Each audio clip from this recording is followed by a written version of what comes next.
প্রিয় দর্শক শ্রোতা, আজ সোমবার 28 এপ্রিল 2025 খ্রিস্টাব্দ, 15 বৈশাখ 1432 বাংলা, 29 শাওয়াল 1446 হিজরি।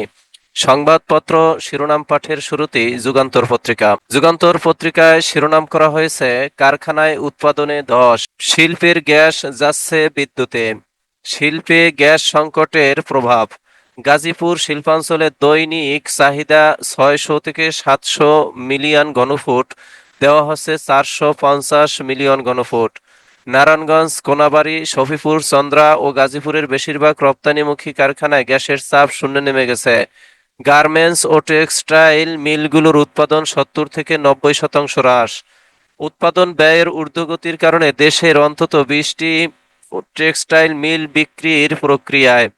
400 গ্যাস নির্ভর কারখানা পূর্ণ ক্ষমতায় উৎপাদন করতে পারছে না। তাপমাত্রা বৃদ্ধিতে বিদ্যুৎ উৎপাদনের জন্য গ্যাস সরবরাহে অগ্রাধিকার দেওয়া হচ্ছে। শিল্প খাতের জন্য বরাদ্দকৃত গ্যাস সরবরাহ কমিয়ে বিদ্যুৎ ও সার উৎপাদনের জন্য দেওয়া হচ্ছে। এতে তীব্র গ্যাস সংকট দেখা দিয়েছে শিল্প কল কারখানায়।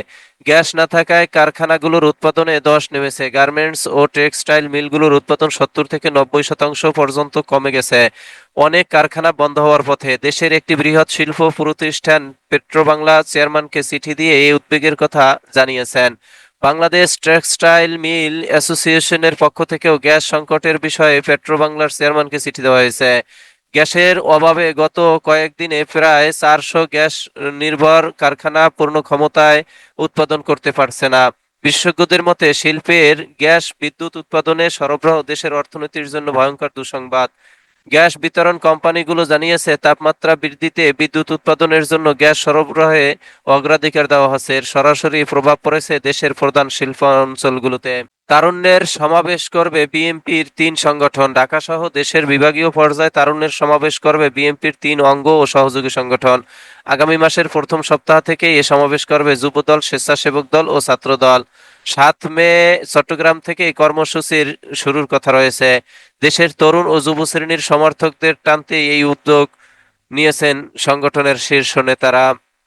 এনবিআরের 2 সচিবের পদ কি সোনার হরিণ? আমলাতন্ত্রের জালে বন্দী জনস্বার্থ। মন্তব্য প্রতিবেদন।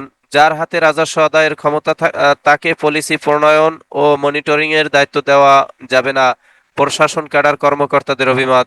নিয়ন্ত্রণ ও কুক্ষিগত করার প্রবণতা থেকে তারা এখন অধ্যাদেশটি তাদের মতো করে করতে চান, কর ও কাস্টমস ক্যাডার কর্মকর্তাদের অভিমত। তোরা যে যা বলিস ভাই, আমার সোনার হরিণ চাই। মনোহরণ চপল চরণ সোনার হরিণ চাই। কবি গুরু রবীন্দ্রনাথের বিখ্যাত এ গানের মর্মার্থ, যা প্রয়োজনীয়তা কখনো কখনো আমাদের বাস্তব জীবনে নানাভাবে প্রভাবিত কিংবা প্রকাশিত হয়, ঠিক তেমনি সরকারের একটি গুরুত্বপূর্ণ দপ্তরের সম্ভাব্য 2টি সচিব পদের কর্তৃত্ব নিয়ে অবস্থা দৃষ্টি এরকম এক প্রেক্ষাপট তৈরি হয়েছে। দপ্তরটির নাম জাতীয় রাজস্ব বোর্ড, এনবিআর, যাকে রাষ্ট্রের লাইফ লাইন বা চালিকা শক্তিও বলা হয়, যেখান থেকে রাষ্ট্র পরিচালনার বেশিরভাগ অর্থ সংস্থান হয়। জনগণের কাছ থেকে প্রত্যক্ষ ও পরোক্ষভাবে আয়কর ছাড়া শুল্ক ভ্যাট আদায় করা হয়। জনস্বার্থকে প্রাধান্য দিয়ে এখানে কর্মরতদের মেধা ও দক্ষতার যথাযথ মূল্যায়ন ও রাজস্ব আহরণ, বিনিয়োগ বান্ধব রাজস্ব নীতি ও ব্যবস্থাপনা গড়ে তোলার দাবি দীর্ঘদিনের। এ লক্ষ্যে এনবিআরকে 2 ভাগে বিভক্ত করে রাজনীতি ও রাজস্ব ব্যবস্থাপনা বিভাগ নামে 2টি পৃথক বিভাগ প্রতিষ্ঠা করার কার্যকর উদ্যোগ গ্রহণ করে বর্তমান অন্তর্বর্তী সরকার। বিভিন্ন ধাপ পার হয় ইতিমধ্যে উপদেষ্টা পরিষদে এ সংক্রান্ত অধ্যাদেশের খসড়া নীতিগতভাবে অনুমোদন হয়েছে, কিন্তু বিপত্তি ঘটেছে 2 বিভাগের সচিব পদের দখল নিয়ে।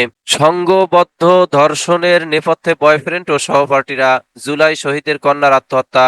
সংঘবদ্ধ ধর্ষণের জেরে জুলাই আন্দোলনে শহীদ জসিমউদ্দিনের কন্যা লামিয়ার 17 বছর বয়স আত্মহত্যার নেপথ্যে জড়িত তারই বয়ফ্রেন্ড ইমরান মুন্সি।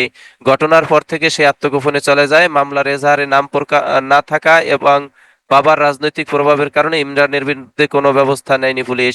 লামিয়ার আত্মহত্যার খবর জানতে পেরে বয়ফ্রেন্ড ইমরান মুন্সির বাবা মা সহ পুরো পরিবার বাড়িঘরে তালা দিয়ে আত্মগোপনে চলে গেছে। প্রতিবেশী ও স্বজনরা বলেছেন, নির্দোষ হলে তারা গা ঢাকা দিত না। স্বামীকে হারানোর পর মেয়ে লামিয়ার এমন করুণ মৃত্যুতে পাগল প্রায় মা রুমা বেগম। ক্ষোভ প্রকাশ করে বলছেন, আমার মেয়েকে যারা বাঁচতে দেয়নি, আমি নিজ হাতে তাদের বিচার করতে চাই। লামিয়ার পরিবার স্বজনরা এমন নিষ্ঠুর ঘটনার নেপথ্যে জড়িতদের কঠোর শাস্তি দাবি করেছেন। রোববার রাতে পটুয়াখালীর দুমকি উপজেলার পাঙ্গাশিয়া গ্রামের বাড়িতে বাবা শহীদ জসিম উদ্দিনের কবরের পাশে লামিয়াকে কবর দেওয়া হয়েছে। এর আগে তার জানাজায় অংশ নেন বিএনপির সিনিয়র যুগ্ম মহাসচিব রুহুল কবির রিজভী ও এনসিপির মুখ্য সংগঠক উত্তরাঞ্চল সার্জিস আলম সহ গণ্যমান্য ব্যক্তি ও এলাকার লোকজন। শনিবার রাত 9টার দিকে রাজধানীর শেখের টেক 6 নম্বর রোডের B70 নম্বর বাড়িতে ভাড়া বাসায় নিজ রুমে ফ্যানের সঙ্গে ওড়না পেঁচিয়ে ফাঁস দেয় কলেজ ছাত্রী লামিয়া। গুরুতর অবস্থায় উদ্ধার করে শহীদ সোহরাওয়ার্দী মেডিকেল কলেজ হাসপাতালে নেওয়া হলে কর্তব্যরত চিকিৎসক তাকে মৃত ঘোষণা করেন। রোববার সকালে ময়নাতদন্ত শেষে পুলিশ পরিবারের কাছে লামিয়ার মৃতদেহ হস্তান্তর করে। পরে ফ্রিজিং অ্যাম্বুলেন্সে তার মৃতদেহ পটুয়াখালীর গ্রামের বাড়ি নিয়ে যাওয়া হয়। পরিস্থিতির অবনতি হলে কেউ আমাদের থামাতে পারবে না, ভারতকে পাকিস্তানের হুঁশিয়ারি। সীমান্তে সেনাদের মধ্যে ফের গোলাগুলি, লন্ডনে পাকিস্তান দূতাবাসে হামলা। জম্মু ও কাশ্মীরের পহেলগাঁয়ে হামলার প্রেক্ষিতে পারমাণবিক অস্ত্রধারী দুই প্রতিবেশী ভারত ও পাকিস্তানের মাঝে সীমান্তে আবারও গুলি বিনিময়ের খবর পাওয়া গেছে। এমন পরিস্থিতিতে পাকিস্তানের প্রতিরক্ষা মন্ত্রী খাজা আসিফ সতর্ক করে দিয়ে বলেছেন, ভারত যদি উত্তেজনা ছড়ায় এবং এতে যদি পরিস্থিতির অবনতি ঘটে তাহলে আমাদের কেউ থামাতে পারবে না। খবর এনডিটিভি, আল জাজিরা, জিও নিউজের। পাকিস্তান ও ভারতের মধ্যে টানটান উত্তেজনার মধ্যে সীমান্তে সেনাদের মধ্যে আবারও গোলাগুলির ঘটনা ঘটেছে। শনিবার রাতের এই ঘটনা নিয়ে টানা 3 রাত ধরে কাশ্মীর সীমান্তে ভারত ও পাকিস্তানের সেনাদের মধ্যে গোলাগুলির ঘটনা ঘটল। ভারতীয় গণমাধ্যমে গোলাগুলির জন্য পাকিস্তানকে দোষারোপ করা হলেও পাকিস্তানের পক্ষ থেকে বা দেশের সংবাদ মাধ্যমে এ বিষয়ে কোনো তথ্য পাওয়া যায়নি। এনডিটিভি প্রতিবেদন জানিয়েছে, পহেলগাঁওয়ে ভয়াবহ হামলার পর ভারত নিয়ন্ত্রিত জম্মু ও কাশ্মীরের নিয়ন্ত্রণ রেখা বরাবর পরিস্থিতি উত্তেজনাপূর্ণ হয়ে রয়েছে। পাকিস্তানি সেনা ও ভারতীয় সেনাদের মধ্যে নিয়মিত গোলাগুলির ঘটনা ঘটছে। পাকিস্তানি সেনারা নিয়মিতভাবেই নিয়ন্ত্রণ রেখায় যুদ্ধবিরতি লঙ্ঘন করছে। শনিবার রাতেও পাকিস্তানি সেনাদের পক্ষ থেকে ছোট অস্ত্রের উস্কানিমূলক গুলিবর্ষণের ঘটনা ঘটে। আগ বাড়িয়ে মধ্যস্থতা করতে চায় না বাংলাদেশ। ভারত পাকিস্তান ইস্যু, পররাষ্ট্র উপদেষ্টা বলছেন, ভারত পাকিস্তান ইস্যুতে মধ্যস্থতার প্রস্তাব পেলে ভেবে দেখবে বাংলাদেশ, তবে আগ বাড়িয়ে কিছু করতে আগ্রহী নয় বলে জানিয়েছেন পররাষ্ট্র উপদেষ্টা মোহাম্মদ তৌহিদ হোসেন। তিনি বলেন, আমাদের অবস্থান খুব স্পষ্ট। আমরা দক্ষিণ এশিয়া শান্তি চাই। ভারত পাকিস্তানের মধ্যে দীর্ঘদিন বিভিন্ন ইস্যুতে সংঘাতময় সম্পর্ক চলছে, কিন্তু আমরা চাই না এখানে বড় কোনো সংঘাত সৃষ্টি হোক যা এই অঞ্চলের মানুষের জন্য বিপদের কারণ হয়ে উঠতে পারে। তিনি বলেন, ভারত পাকিস্তান দুই দেশের সঙ্গেই আমাদের সুসম্পর্ক বিদ্যমান। আমরা চাই আলাপ আলোচনার মাধ্যমে তারা এই সমস্যার সমাধান করুক। দু একটা দেশ থেকে ইতিমধ্যেই মধ্যস্থতার প্রস্তাব এসেছে। এখন মধ্যস্থতার মাধ্যমে হোক বা দ্বিপাক্ষিক আলোচনার মাধ্যমে হোক, আমরা চাই উত্তেজনা প্রশমিত হোক এবং শান্তি বজায় থাকুক। রোববার বিকালে পররাষ্ট্র মন্ত্রণালয়ের সাংবাদিকদের ব্রিফিংকালে এক প্রশ্নের জবাবে তৌহিদ হোসেন এসব কথা বলেন। তদন্ত শেষে মিলবে দোষীদের মুক্তি। জুলাই আন্দোলনে ঢালাও মামলা, তদন্ত প্রতিবেদন দাখিলের আগে নাম বাদ দেওয়ার বিধান নেই, অতিরিক্ত আইজিপি বলছেন। মামলা হলেই কাউকে গ্রেপ্তার করতে হবে আইনে এমনটি বলা নেই, নুরুল হুদা বলছেন। নিরাপদ ব্যক্তিদের মুক্তির জন্য যাচাইয়ের মধ্য দিয়ে মামলার কার্যক্রম শুরু করা উচিত, নূর খান লিটন। ববি রেজিস্ট্রারের অপসারণ চেয়ে কক্ষে তালা, বরিশাল বিশ্ববিদ্যালয়ের রেজিস্ট্রার মনিরুল ইসলামকে দাপ্তরিকভাবে অপসারণের দাবিতে তার কক্ষে তালা ঝুলিয়ে দিয়েছে আন্দোলনরত একদল শিক্ষার্থী। ববির ফ্যাসিবাদ বিরোধী মঞ্চের উদ্যোগে রোববার বেলা 12:30টার দিকে তার কার্যালয়ে তালা দেওয়া হয়। এর আগে বিক্ষোভ করে রেজিস্ট্রারের কুশপুত্তলিকা দাহ করেন শিক্ষার্থীরা। রেজিস্ট্রারের অপসারণ না হওয়া পর্যন্ত কক্ষের তালা খোলা হবে না বলে জানিয়েছেন তারা। শিক্ষার্থীরা তালা দেওয়ার সময় রেজিস্ট্রার মনিরুল তার কক্ষে ছিলেন না। এই ছিল যুগান্তর পত্রিকার প্রথম পাতার সংবাদ। এবারে শেষের পাতার সংবাদ। শেষের পাতার সংবাদ শিরোনাম করা হয়েছে, বেবিচক কাণ্ডে ডুবছে বাংলাদেশ বিমান, এয়ারক্রাফট ও পাইলট সংকট। বিভিন্ন আন্তর্জাতিক রুটে 25টির বেশি স্লট পরিচালনা করতে পারছেন না বিমান। বয়স সিন্ডিকেটে ভাড়ায় মিলছে না বিমান। বন্ধ হচ্ছে 2টি আন্তর্জাতিক রুট, কাটছাট হচ্ছে সব রুটের ফ্লাইট। স্লট করতে না পারায় বছরে 1000 কোটি টাকার বেশি রাজস্ব থেকে বঞ্চিত বিমান। বিচার বিভাগ ও গণতন্ত্র ধ্বংসের কারিগর খায়রুল। আইনজীবী ফোরামের সংবাদ সম্মেলন। বাংলাদেশের বিচার বিভাগ ও গণতন্ত্র ধ্বংসের মূল কারিগর সাবেক প্রধান বিচারপতি এবিএম খায়রুল হক। তাকে অবিলম্বে গ্রেপ্তার ও বিচারের মুখোমুখি করতে আহ্বান জানিয়েছেন বিএনপি সমর্থিত আইনজীবীদের সংগঠন জাতীয়তাবাদী আইনজীবী ফোরাম। এজন্য কার্যকর ব্যবস্থা নিতে স্বরাষ্ট্র মন্ত্রণালয় এবং আইন মন্ত্রণালয়ের প্রতি আহ্বান জানিয়েছেন সংগঠনটির পক্ষ থেকে বলা হয়েছে, একজন বিচারপতি ইজলাসে দলীয় প্রধানের প্রতিকৃতি স্থাপন করে তা সংবাদ মাধ্যমে প্রকাশ করেছিলেন। এছাড়া সুপ্রিম কোর্টের ইজলাস ভাঙচুর, প্রধান বিচারপতির দরজায় লাথি মেরেছেন এমন নির্লজ্জ দলীয় ক্যাডাররাও বিচারপতি হিসেবে এখনো বহাল রয়েছেন। খসড়া অধ্যাদেশ কাস্টমসের মতামত প্রতিফলিত হয়নি, এনবিআর এর 2 ভাগ। রাজস্ব নীতি ও রাজস্ব ব্যবস্থাপনা অধ্যাদেশের খসড়ায় কাস্টমস ক্যাডারের প্রত্যাশা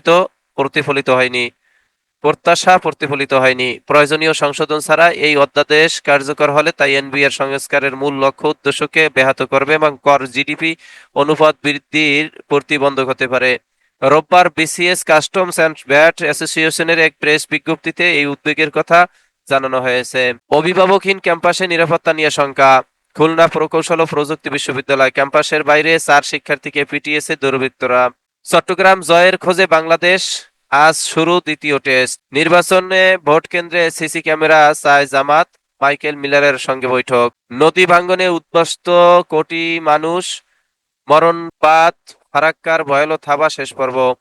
1975 থেকে 92 সাল পর্যন্ত বাংলাদেশের ক্ষতি 1,00,000 কোটি টাকা। ঐক্যমত্যের বাইরে সংস্কারের কোনো সুযোগ নেই, আমির খসরু মাহমুদ বলছেন।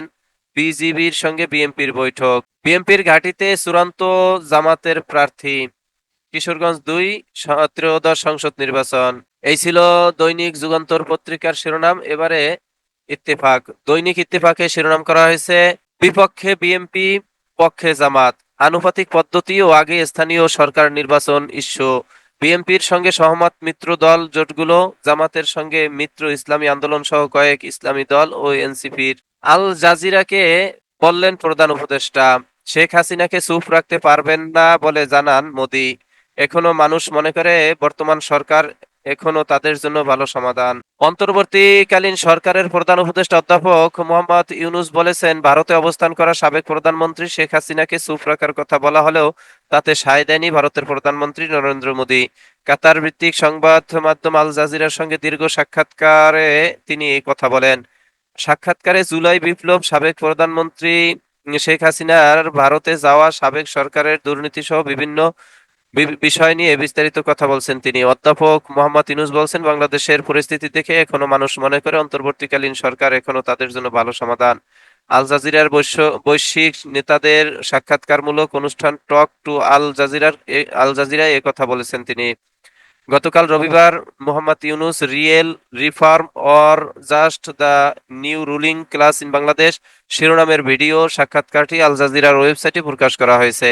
আল জাজিরার সাংবাদিক বলেন, শেখ হাসিনা দাবি করেন তিনি এখনো বাংলাদেশের প্রধানমন্ত্রী। জিলাম নদীর পানি ছেড়ে দিল ভারত, বন্যার শঙ্কায় পাকিস্তান, অধিকৃত কাশ্মীরে জরুরি অবস্থা, সীমান্তে ফের গোলাগুলি, মোদী সরকারের পাশে থাকবে যুক্তরাষ্ট্র, এফবিআই প্রধান বলছেন।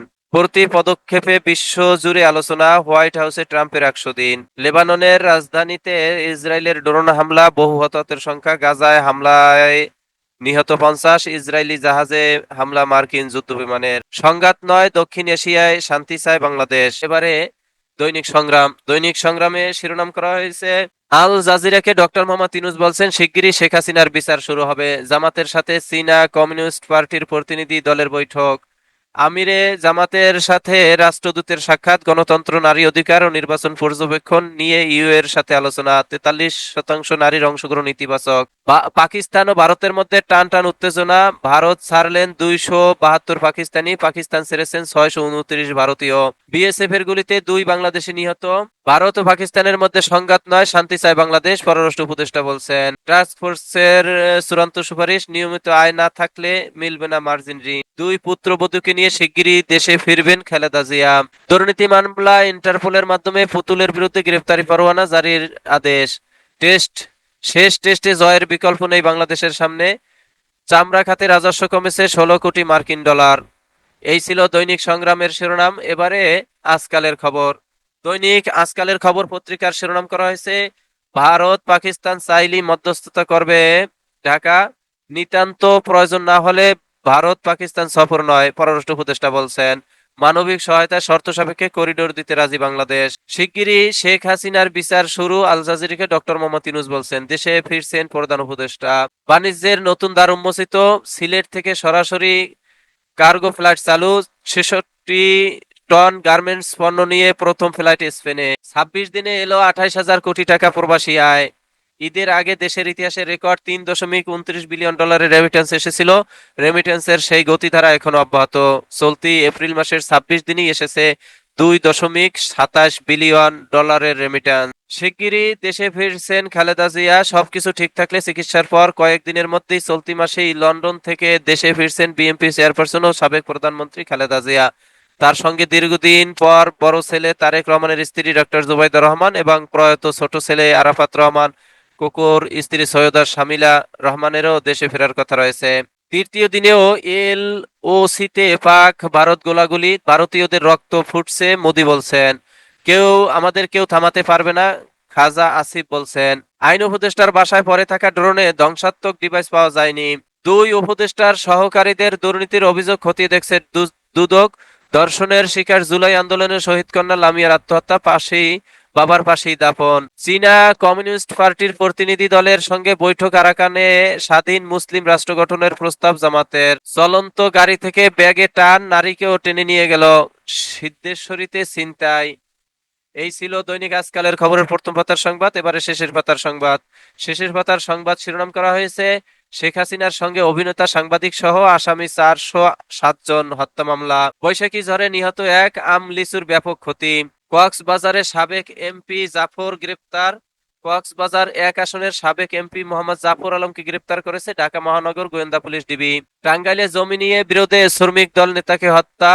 সাজার বিরুদ্ধে শফিক রেহমানের আপিল শুনানি শেষ। জয়কে হত্যা চেষ্টা। মাঠ কর্মী দেখে দরজা বন্ধ করে ফাঁস দিলেন ঋণগ্রস্ত যুবক। সিটি কর্পোরেশন হচ্ছে বগুড়া, গণবিজ্ঞপ্তি জারি। বিএসএফ এর গুলিতে বাংলাদেশি নিহত। গাজীপুরে স্বেচ্ছাসেবক লীগ নেতাকে পিটিয়ে হত্যার অভিযোগ, গ্রেপ্তার 1।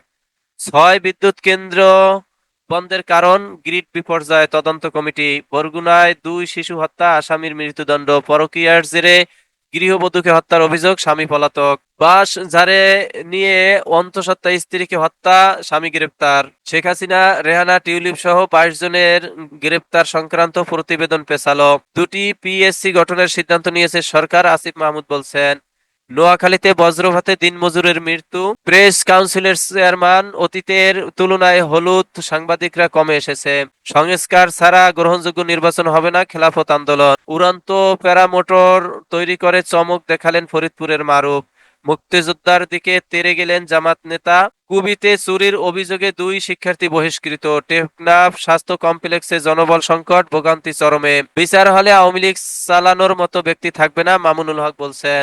এস আলমের 1000 কোটি টাকার জমি ক্রয়। কুমিল্লায় অস্ত্র সহ কিশোর গ্যাংয়ের 9 জন আটক। এই ছিল দৈনিক আজকালের খবর পত্রিকার শিরোনাম। এরই মাঝে শেষ হলো আজকে পত্রিকা পাঠের সময়। আপনারা সকলেই ভালো থাকবেন, আল্লাহ ভালো রাখুক, এ প্রত্যাশা কামনা করে শেষ করছি। আসসালামু আলাইকুম রহমতুল্লাহ।